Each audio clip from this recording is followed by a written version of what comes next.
აჭარის ფინანსთა და ეკონომიკის სამინისტრო გმირთა ხეივნის ტერიტორიის ათვისებას იწყებს. ტერიტორიის განვითარების კონცეფცია დღეს ფინანსთა და ეკონომიკის მინისტრმა არასამთავრობო სექტორს, მინისტრთა კაბინეტს და ინვესტორებს წარუდგინა.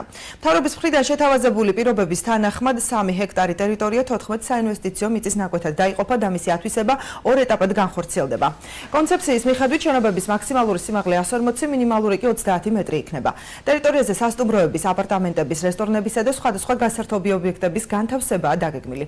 ახალი სასტუმრო საცხოვრებელი აპარტამენტები უზრუნველყოფილი უნდა იყოს მიწისქვეშა ავტოსადგომებით და შეშმო პირთათვის ადაპტირებული გარემოთი. ფინანსთა და ეკონომიკის მინისტრის განმარტებით ტერიტორიის ასათვისებლად გამოცხადდება ტენდერი, მანამდე კი ყველა დაინტერესებულ ინვესტორთან მინისტრის შეხვედრას გეგმავს.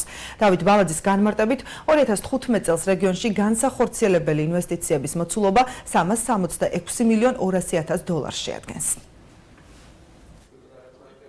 მნიშვნელოვანი არის აღნიშნული უბნისთვის, ვინაიდან ქალაქში იქნება ერთ-ერთი უბანი, რომელიც სწორად იქნება განვითარებული და ყველა სამშენებლო კრიტერიუმი თავიდანვე იქნება განსაზღვრული. ვფიქრობ, რომ განვითარდეს სასტუმრო აპარტამენტების მიმართულება, ასევე ყველა კორპუსი ექნება განსაზღვრული ვალდებულება, ვინაიდან ჩვენ ვიცით, რომ ქალაქში დღეს რაღაც მომსახურების სერვისები გვაკლია და შესაბამისად ამ მიმართულებით განვავითარებთ აღნიშნულ პროექტს. პროექტი საკმაოდ მასშტაბურია, ვფიქრობ, რომ აქ ერთი კომპანიის მხრიდან მისი, ესე ვთქვათ, რეალიზება პრაქტიკულად რთული იქნება. ჩვენ რა თქმა უნდა ჩავერთვებით აღნიშნულ ინიციატივაში, შევაფასებთ ყველა სიტუაციას, იმიტომ რომ სწორედ ეს დარგი არის და ეს მიმართულება არის ჩვენი ბიზნესი, შესაბამისად მსგავსი პროექტის და მსგავსი კომპლექსის პირობებში პირიქით დაინტერესება იქნება საკმაოდ მაღალი.